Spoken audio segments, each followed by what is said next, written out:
Jakob Chychrun got paid is the point here. And of course, Oilers fans, the Oilers, they need to get an Evan Bouchard deal done this summer, or at least make a decision on Evan Bouchard. So every contract that comes in for a defenseman right now, it creates a bit of a storyline. It could have a bit of a ripple effect. You're looking at Jakob Chychrun's numbers right here. 18 goals on the season in just 65 games. His career high coming into this season was 18 goals. And hey, last year, Evan Bouchard scored 18 goals. Bouchard finished last season with 82 points. This season, Bouchard is sitting at 55 points, 22 of them on the power play. So my Yaremchuk math tells me that 33 of his points have come away from the power play. Okay, 33 points off of the power play for Evan Bouchard. For Jakob Chychrun, he's got 43 points this year, a lower number than Bouchard. 14 of them have come on the power play, which means, carry the one, 29 of his points have come away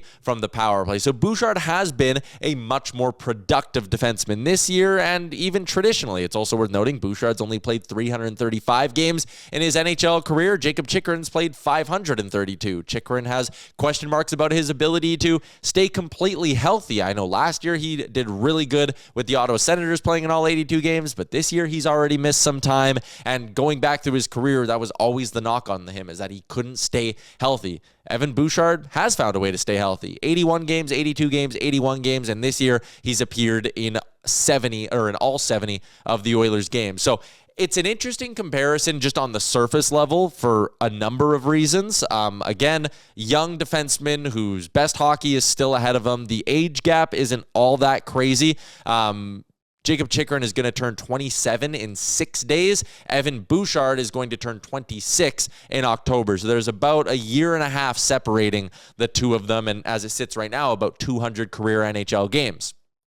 If you were to kind of do like a little pros and cons list comparing the two guys, there's no doubt Evan Bouchard has the higher offensive ceiling. He's already proven to be a more productive offensive defenseman. Jakob Chychrun, again, has the downside of some health issues.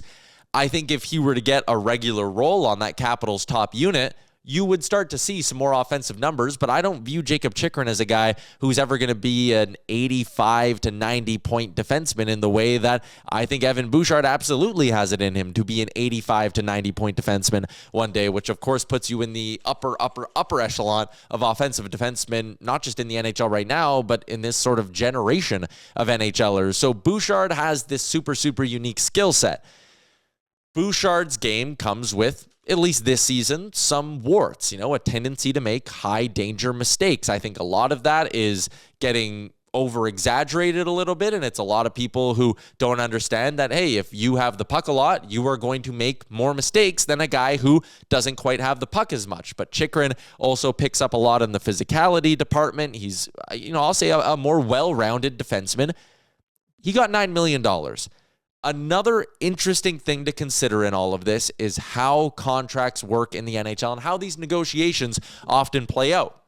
Jakob Chychrun, by product of having 532 games in the NHL and accumulated enough years in the league, plus year and a half older, he was scheduled to be an unrestricted free agent, right? This is the Washington Capitals going and buying 8 UFA years of Jakob Chychrun. That carries a lot more value than having to buy, if you're the Oilers and you're looking at an 8-year deal for Evan Bouchard, 6 UFA years and 2 RFA years, which come with arbitration. And again, that's I'll talk about that maybe in just a little bit. But if you remember back to the summer of 2021, boom, Cale Makar gets $9 million.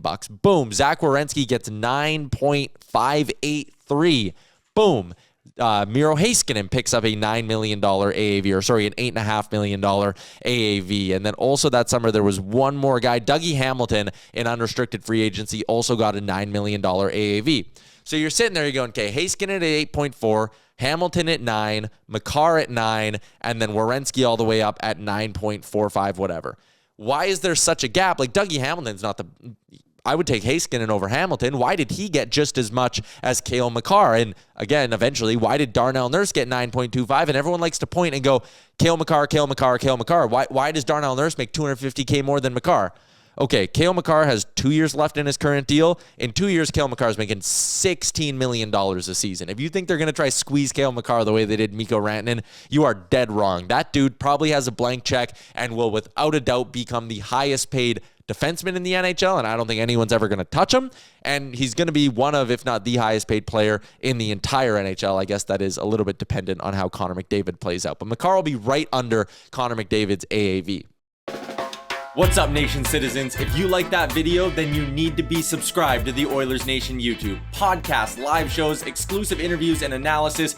Everything you need from your favorite voices at Oilers Nation. And you don't want to miss any of it, so hammer that subscribe button.